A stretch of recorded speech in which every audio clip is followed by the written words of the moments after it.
Assalamualaikum warahmatullahi wabarakatuh. Salam Om Swastiastu, Namo Buddhaya, salam kebajikan, rahayu. Perkenalkan, saya Tafia Putri Aprilia.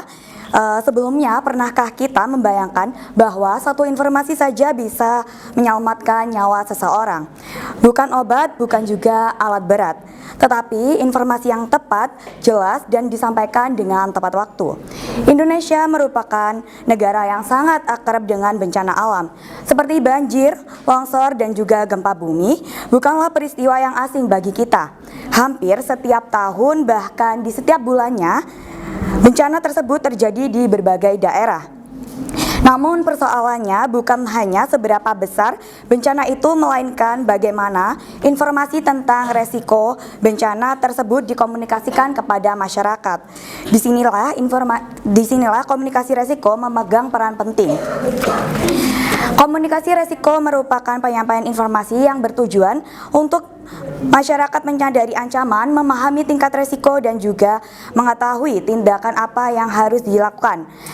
Tanpa komunikasi resiko yang efektif, informasi hanyalah akan menjadi data, bukan menjadi panduan penyelamatan. Contoh nyata dapat kita lihat pada banjir di Pulau Sumatera beberapa minggu yang lalu. Berdasarkan berbagai media pemberitaan, banjir yang melanda di sejumlah wilayah di Sumatera menunjukkan bahwa peringatan dari BMKG dinilai masih belum disampaikan secara serius dan juga efektif kepada masyarakat. Informasi cuaca ekstrim memang ada, namun belum bisa dipahami sebagai ancaman yang membutuhkan tindakan segera.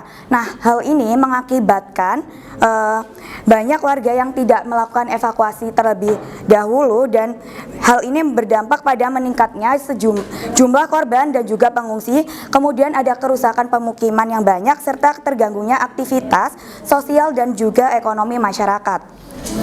Kasus banjir di Sumatera ini memperlihatkan bahwa masalah utamanya bukan pada ketiadaan informasi, namun pada informasi yang dikemas dan juga disampaikan kepada masyarakat masih belum jelas.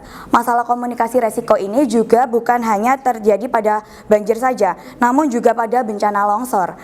Di banyak wilayah wilayah rawan longsor, informasi peringatan masih sering menggunakan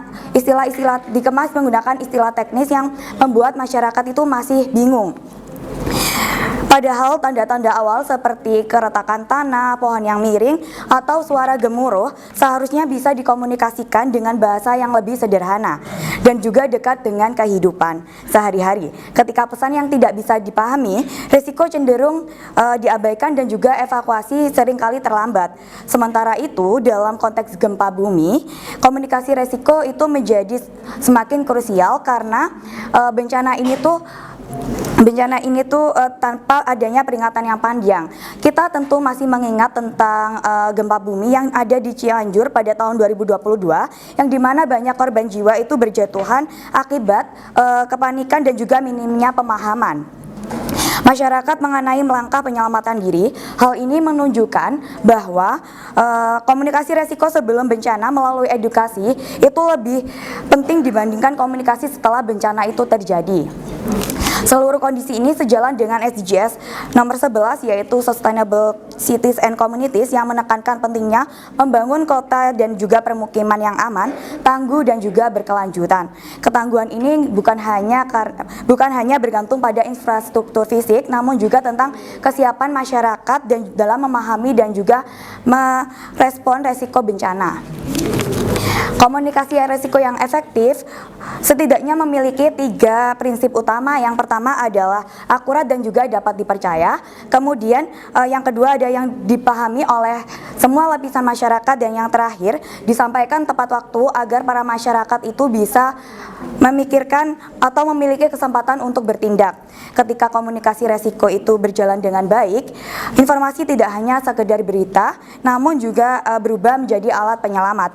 Sebagai generasi muda, khususnya kita sebagai mahasiswa ilmu komunikasi, kita memiliki peran penting dalam menyebarkan informasi dan juga bertanggung jawab. Di era digital seperti ini, informasi yang kita bagikan bisa untuk menyelamatkan seseorang. Sebagai penutup, bencana alam memang tidak bisa kita hentikan, namun dampaknya masih bisa kita kurangi.